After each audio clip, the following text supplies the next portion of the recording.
A B C O jalebi, A B C ও জিলাপি থাকলে ভার্বের সাথে হবে আইএনজি। আমরা কোশ্চেনটা দেখছিলাম লুক ফরওয়ার্ড টু, এই যে লুক ফরওয়ার্ড টু থাকলে কি হবে, এরপরে যে ভার্ব আছে তার সাথে সরাসরি আইএনজি হবে। ঠিক আছে, রহিম, আমরা বন অধিদপ্তর সিলেট বিভাগের কোশ্চেনগুলো সলভ করব। রহিম হ্যাজ কাম হোম এস্টারডে। এখন এস্টারডে থাকলে কোন টেন্স হয়, এটা যদি আপনি জানেন, শুধু এস্টারডে না, এমন কিছু অতীত নির্দেশক শব্দ থাকে যে শব্দগুলো থাকলে পাস ইনডিফিনিট টেন্স হয়। আপনাদেরকে দেখাই, এই যে এ লয় থাকলে ভি2 হয়। এর ভিতরে দেখেন এস্টারডে শব্দটা আছে, তাহলে এই এস্টারডে শব্দটা থাকার জন্য এটা হবে ভি2। তাহলে সরাসরি উত্তর কী হবে, সরাসরি কামটাকে কামের ভি2 কেম, তাহলে সঠিক উত্তর কেম। দেখেন he go to school, he third person singular number, তাহলে ভার্বের সাথে এস বাই এস হবে, তাহলে হি গো টু না হয়ে এটার উত্তর হবে he goes to school. It is raining for 2 hours. দেখেন ফর এবং সিন্সের একটি ব্যাপার আপনাদেরকে আমি সবসময় বলি, আবারও বলছি, এখানে আপনারা দেখলে বুঝবেন যে সিন্স প্লাস সময়, ফর প্লাস সংখ্যা প্লাস সময়, যদি এমনটা থাকে তাহলে আপনাকে অবশ্যই হ্যাভ বিন, হ্যাজ বিন এবং ভার্বের সাথে আইএনজি এই ফরম্যাটে উত্তরটা করতে হবে।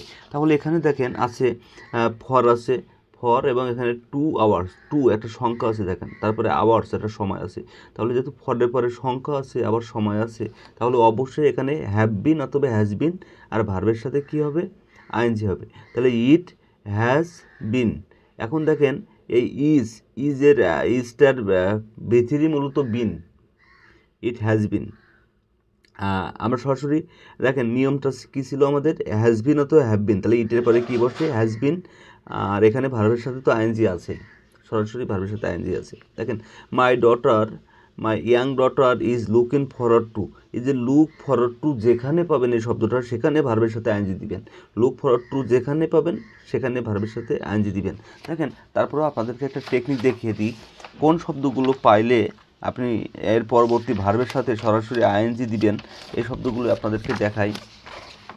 খুব অল্প কিছু নিয়ম জানলে, 4 থেকে 5টা নিয়ম জানলেই কিন্তু শূন্যস্থান পূরণগুলো খুবই ইজিলি সমাধান করা সম্ভব হয়। দেখেন এখানে A B C O jalebi, A B C ও জিলাপি থাকলে ভার্বের সাথে হবে আইএনজি। আমরা কোশ্চেনটা দেখছিলাম লুক ফরওয়ার্ড টু, এই যে লুক ফরওয়ার্ড টু থাকলে কি হবে, এরপরে যে ভার্ব আছে তার সাথে সরাসরি আইএনজি হবে। তাহলে এখানে দেখেন সরাসরি আছে লুক ফরওয়ার্ড টু, তাহলে my young daughter looking forward to, তাহলে এই মিট আছে, মিটের সাথে আইএনজি হলে কি হবে, মিটিং হবে। I have dash a headache, দেখেন হ্যাভ হচ্ছে অক্সিলিয়ারি ভার্ব আর এটা হচ্ছে মূল ভার্ব, তাহলে আমরা জানি হ্যাভ এবং হ্যাজের পরে সরাসরি ভিত্তিরি হয়, তাহলে হ্যাভ এরপরে হ্যাভের ভিত্তিরি কি, হ্যাভের ভিত্তিরি হচ্ছে হ্যাড, সঠিক উত্তর হ্যাড। আমরা বন অধিদপ্তর ঢাকা বিভাগে আরও একটি কোশ্চেন দেখব। দেখেন এখানে আছে she meet her last year.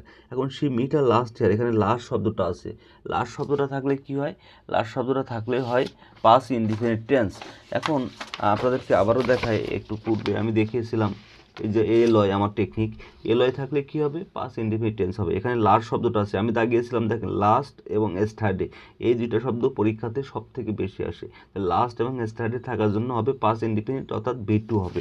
তাহলে এখানে ভি2 যদি ব্যবহার করতে চাই তাহলে কি হবে, দেখেন she meet her last year, তাহলে এম ডবল ইটি মিট, এটার ভি2 কি, এম ইটি মিট, ঠিক আছে। If he had come I will go to market, if plus had plus ভি3, ইফের স্ট্রাকচার দেখেন if plus subject plus had plus ভি3 যদি থাকে তাহলে অবশ্যই এখানে would have, could have, should have এর যে কোনো একটা দিবেন, তারপর ভি3 দিবেন। দেখেন এখানে এই সাবজেক্ট আছে হ্যাড ভি3 থাকায় এখানে হবে উড হ্যাভ গন। পর দেখেন হোয়াইলের পরে যদি ভার্ব থাকে সরাসরি আইএনজি দিয়ে দিবেন, শেষ, কোনো নিয়ম নাই, ওড়াধরা নিয়ম এটা। হোয়াইলের পরে ভার্ব আছে মানে আইএনজি হবে, আর যদি সাবজেক্ট থাকতো, সাবজেক্ট থাকলে পাস্ট কন্টিনিউয়াস টেন্স হয়, পাস্ট কন্টিনিউয়াস, অর্থাৎ সাবজেক্ট থাকলে ওয়াজ হয়, তারপর ভার্বের সাথে ING. We dash the work already, এই অলরেডি শব্দটা আপনি যেখানে পাবেন সেখানে আপনি সবসময় এই নিয়মটা অনুসরণ করবেন। দেখেন এই যে আমি লিখছি রাজলে, এই যে রাজলে আপনি শব্দটা পাইলে সেখানে কি হয়, হ্যাভ অথবা হ্যাজ তারপর ভি3। এখন এই রাজলের ভিতরে কি আছে, অলরেডি শব্দটা আছে, সরাসরি অলরেডি। তাহলে অলরেডি থাকার জন্য আপনি কী ব্যবহার করবেন, এখানে অলরেডি থাকার জন্য হ্যাভ হ্যাজ প্লাস V3, অর্থাৎ পাস প্রেজেন্ট পারফেক্ট টেন্স আপনাকে ইউজ করতে হবে। এখানে প্রেজেন্ট পারফেক্ট টেন্সের স্ট্রাকচার কী আসবে তাহলে দেখেন, এই অলরেডি শব্দটা আছে কি না, অলরেডি আছে, তাহলে ও এর পরে হ্যাভ হবে, আর ডু এর ভিতরে কি, ডান। তাহলে we have done the work, সঠিক উত্তর কী হবে, হ্যাভ ডান। দেখেন we will wait here until you dash. দেখেন এই আনটিলের এক পাশে যদি ফিউচার ইনডিফিনিট টেন্স হয়, অন্য পাশে প্রেজেন্ট ইনডিফিনিট টেন্স হয়। তাহলে ই উইল ওয়েট হিয়ার, তুমি এখানে অপেক্ষা করবে আনটিল ইউ রিটার্ন, তুমি না ফিরে আসা পর্যন্ত। রিটার্ন আছে, রিটার্নই থেকে যাবে, ওটা প্রেজেন্ট ফর্মেটে রাখছে। বঙ্গবন্ধু বিজ্ঞান ও প্রযুক্তি ফেলোশিপ ট্রাস্ট অফিস সহায়ক 2023-এর কোশ্চেনটা আমরা এখন সলভ করব। আপনাদেরকে দেখাই 23-এর কোশ্চেনটা সরাসরি। He go to bed before I came. এই যে বিফোর আই কেম অনেক সুন্দর মজার একটা নিয়ম আপনাদেরকে দেখিয়েছিলাম, আপনাদের মনে আছে কি না আমি জানি না। যারা আমার পূর্বের ভিডিওগুলো দেখেন নাই, ওই ভিডিওগুলো দেখবেন, ডিসক্রিপশনে থাকবে। দেখেন before, after, since, as if, as though, no sooner had, hardly had, seldom had, এই যে শব্দগুলো আমি বলছি এদের পরে দুইটা সেন্টেন্স থাকে, একটা পরিপূর্ণ সেন্টেন্স থাকে আর একটা অপরিপূর্ণ সেন্টেন্স থাকে। অপরিপূর্ণ বলতে শূন্যস্থান পূরণ করতে হয়। ওই পরিপূর্ণ সেন্টেন্সে যদি V2 থাকে তাহলে শূন্যস্থানে হবে হ্যাড প্লাস V3, আর যদি পরিপূর্ণ সেন্টেন্স হ্যাড প্লাস V3 থাকে তাহলে শূন্যস্থানে হবে V2। বুঝলেন না? আবার বিষয়টা বোঝায়। হ্যাঁ দেখেন এই যে সেন্টেন্সটা বিফোর আই কেম, তাহলে বিফোরের পরে যে পরিপূর্ণ সেন্টেন্স সেটা হচ্ছে আই কেম। তাহলে এই কাম না কেম, এটা V2, এই কামটা না, এটা কেম, এটা হচ্ছে V2। তাহলে বিফোরের পরে আছে V2, তাহলে আগে কি হবে, এক পাশে V2 হলে অন্য পাশে হ্যাড প্লাস V3। তাহলে হি হ্যাড গো না থেকে সরাসরি উত্তর হবে গন। তাহলে he had gone to bed before I came, he had gone. এই যে নিয়মটা আবারও দেখেন, আমি বলছি কি, যদি এক পাশে V2 হয় তাহলে অন্য পাশে হ্যাড প্লাস V3 হবে, আর যদি ফুল সেন্টেন্সটা হ্যাড প্লাস V3 থাকতো তাহলে শূন্যস্থানে V2 হতো, আর ফুল সেন্টেন্সটা V2 থাকার জন্য শূন্যস্থানে হ্যাড প্লাস V3 হবে। এটা ছিল নিয়ম। পরবর্তীটা দেখেন I got the letter type. শোনেন এই গট, এটা পজিটিভ ভার্ব বলে, গটের পরে যদি বস্তু থাকে তাহলে অবশ্যই আপনি সেটাকে V3 করে দিবেন। গটের পরে বস্তু থাকলে অবশ্যই ভার্ব হয়ে যাবে V3। তাহলে আই গট দ্য লেটার টাইপের V3 কি, সরাসরি টাইপড হবে। He spoke as if. দেখেন একটু আগে আপনাদেরকে দেখিয়েছিলাম, এই যে অ্যাজ ইফ, খেয়াল করেন, before, after, since, as if. এখন মূল সেন্টেন্সটা যেটা আছে পরিপূর্ণ সেন্টেন্স, ওটাতে যদি হ্যাড প্লাস V3 থাকে তাহলে আমরা V2 দেবো শূন্যস্থানে, আর যদি পরিপূর্ণ সেন্টেন্সটা V2 থাকে তাহলে শূন্যস্থানে উত্তর হবে কি, হ্যাড প্লাস V3। কীভাবে আমরা আবারও দেখাই আপনাদেরকে। দেখেন এখানে স্পোকটা এটা V1 না V2, এটা স্পোক V2, স্পিকের V2 স্পোক। তাহলে স্পোক যেহেতু V2 তাহলে এখানে হ্যাড প্লাস V3 উত্তর কী হবে, আই, এখানে নট থাকার জন্য I had not heard. I দেখেন হ্যাড নট হিয়ার্ড, এখানে V3, I had not hard. দেখেন হি ড্যাশ দ্য বুক নাও, এই নাও শব্দটা থাকার জন্য কি হবে, নাও শব্দটা থাকার জন্য সরাসরি যেটা হয়, আপনাদেরকে আরও একটা টেকনিক দেখিয়ে দিই নাও শব্দ থাকার জন্য। নাও শব্দটা যেখানে পাবেন আপনি এই টেকনিকটার কথা মনে রাখবেন। নাও নেড়া ডি, অর্থাৎ বিলাসী উপন্যাসের যে নেড়া ছিলেন ওই নেড়ার দাদাকে বোঝাচ্ছি। নেড়া ডি থাকলে এম ইজ আর ভার্বের সাথে আইএনজি হয়। এম ইজ আর ভার্বের সাথে আইএনজি মানে হচ্ছে প্রেজেন্ট কন্টিনিউয়াস টেন্স। দেখেন এনতে নাও, এতে অ্যাট প্রেজেন্ট, আরতে রাইট নাও, এতে অ্যাট দ্য মোমেন্ট, এবং ডিতে ডে বাই ডে। তাহলে এই শব্দগুলো থাকলে সেটা কী হবে, প্রেজেন্ট কন্টিনিউয়াস টেন্স হবে।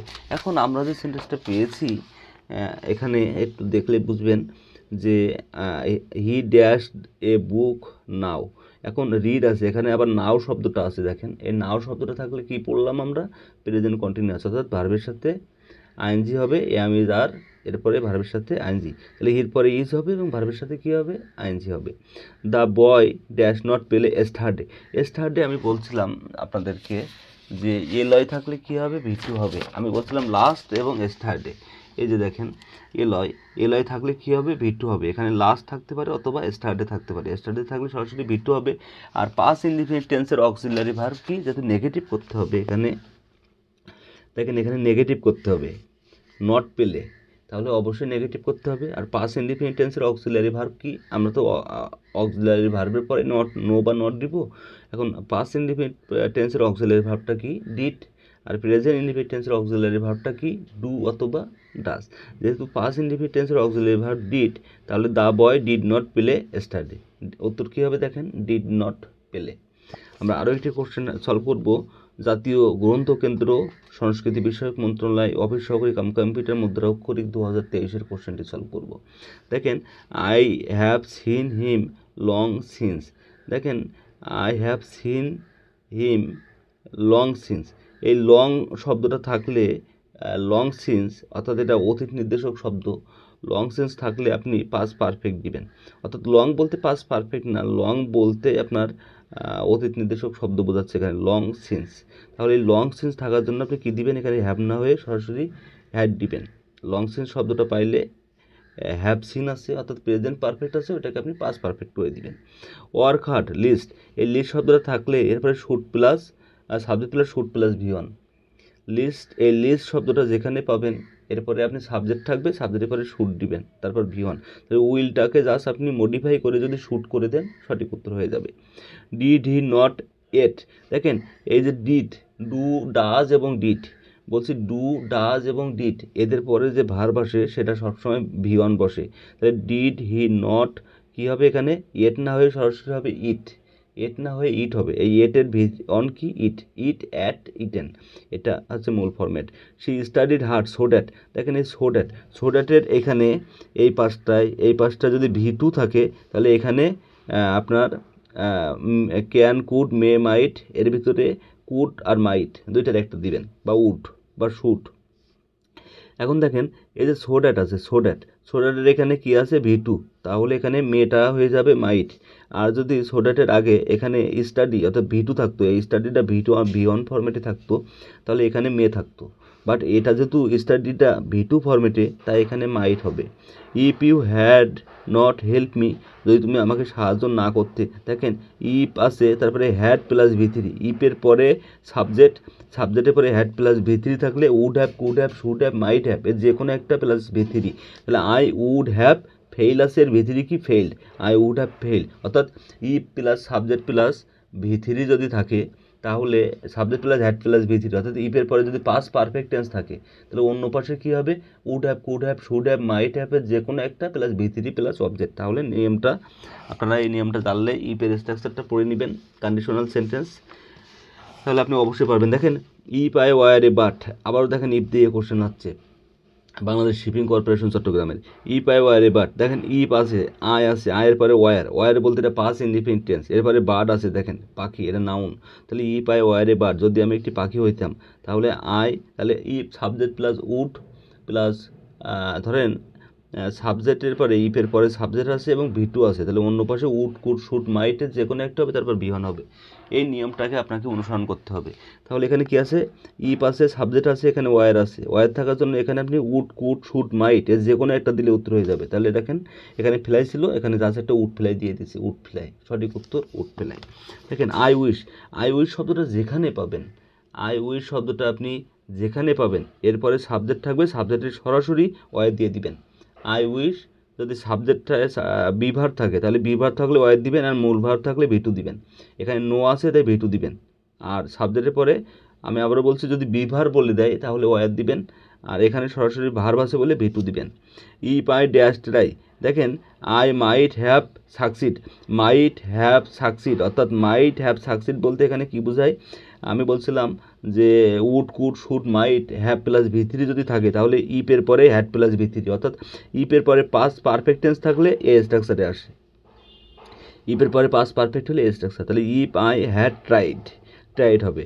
দেখেন এই যে for a long time, for a long time, এই যে ফরের ব্যাপারটা বলেছিলাম, ফর প্লাস সংখ্যা আপনাদেরকে বলেছিলাম, ওই ফর প্লাস সংখ্যাতে যদি আসেন তাহলে কি হবে, দেখেন এই যে ফর প্লাস সংখ্যা প্লাস সময়, ফর প্লাস সংখ্যা প্লাস সময় থাকার জন্য সরাসরি কী হবে, হ্যাভ বিন অথবা হ্যাজ বিন ভার্বের সাথে কী হবে, আইএনজি হবে। তাহলে এখানে কী হবে, I have been suffering from fever for a long time, I have been suffering from fever for a long time. ধন্যবাদ যারা এত সময় আমার সাথে ছিলেন। আমরা পরবর্তীতে আরও একটি ভিডিও অর্থাৎ পার্ট 4 মাধ্যমে আমরা এই বইটা শেষ করব। আমাদের এই সেলফ প্রিপারেশন বইতে মডেল আছে কতটি, আর সেলফ প্রিপারেশন বইতে মডেল আছে মাত্র 51টি, আর লাস্ট একটি ভিডিওর মাধ্যমে আমার মডেল সম্পূর্ণ শেষ হয়ে যাবে। ভালো থাকবেন সবাই, সুস্থ থাকবেন। আমার অন্য ভিডিওগুলো এই ভিডিও ডিসক্রিপশনে পাবেন। আসসালামু আলাইকুম ওয়া রাহমাতুল্লাহ।